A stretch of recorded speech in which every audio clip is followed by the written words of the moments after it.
Hi, this is Paint Pouring with Roz. My name is Rosalind Eve, but everybody knows me by Roz, and you can feel free to call me Roz as well.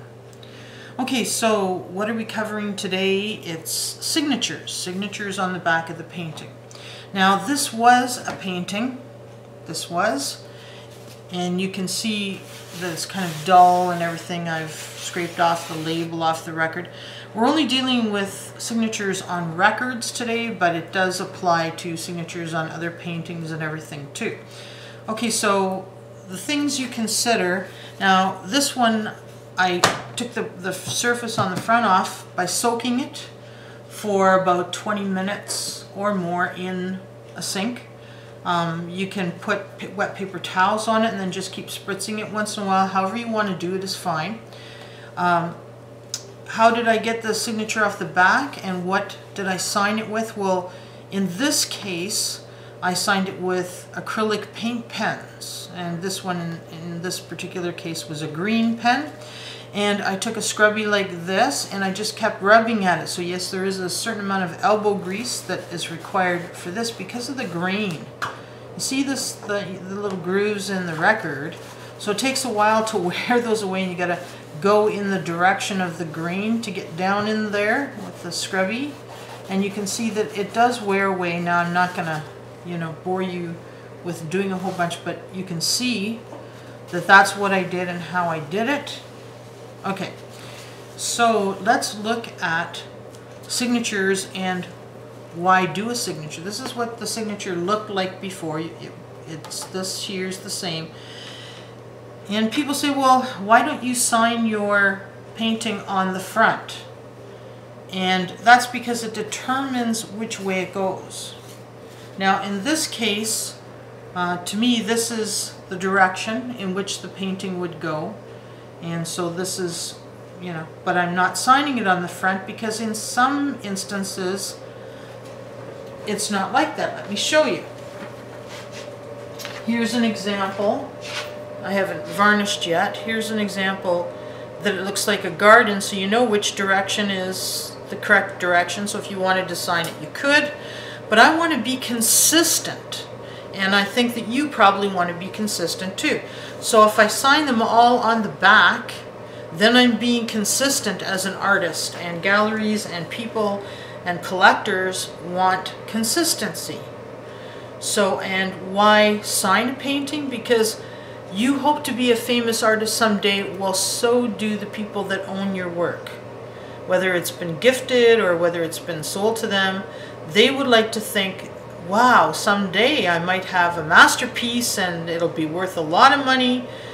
So accommodating that is part of the answer. But I got sidetracked here for a second. This is what I mean by you can't tell which side up. So let's say they want to hang it a different direction than what you think, then they can do that, right? Okay, so there's now to me, this is the correct direction up because the minimal of light and dark, the light is at the top and it's more dramatic this way, and I like that. Okay, so, but you may not agree, and that's okay. Okay, so why, you'll ask me next, well, why do you have so many signatures on there? Now again, that's something that the individual artist has to decide for themselves, okay? So in this case, I don't know if you can see that, but in this case I've got Rosalind Phillips, which is my maiden name. I did a lot of sunset scenery, wizards, fairies, and stuff under my maiden name because I've been painting for over 45 years. Okay, so why the next name, Rosalind Eve? Because I got married and I took his name when I got married.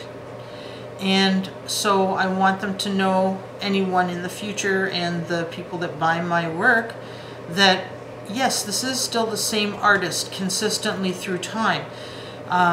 So also with some of those paintings, I signed it on the front and I signed it Roz, which is my art name, and it took up less space and looked tidier and everything on when I was doing the front of my work. So right from the beginning, I always signed it Rosalind Phillips on the back, and I put the date.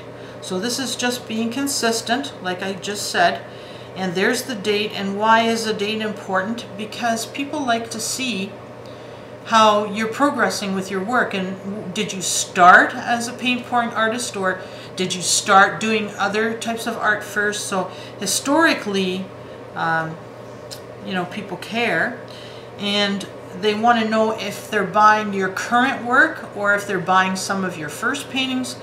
Some people believe that you know, some of your first works are going to become way more valuable, and some people believe it's your master works that are going to become more valuable. So regardless, then you've got the date on there and it shows. Now, why title it?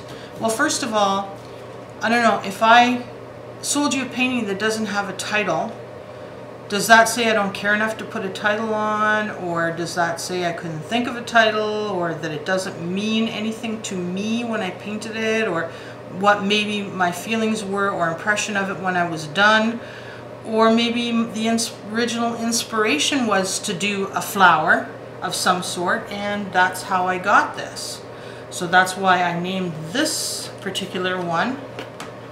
That's why I named it Blue Bloom, because I wanted people to realize that, to me, that's what it looks like. It also kind of looks a little bit like a flame. You know, I love the way it blew out and everything. Okay, so that's why a title is, because it tells people what your impression of the image was. So I think I've covered everything I wanted to cover with the signature part today. This is only my second video, so I hope that you've enjoyed it as much as I enjoyed doing it for you.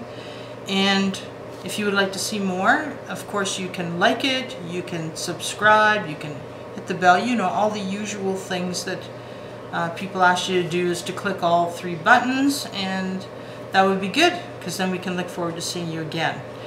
Okay, thank you, and bye for now.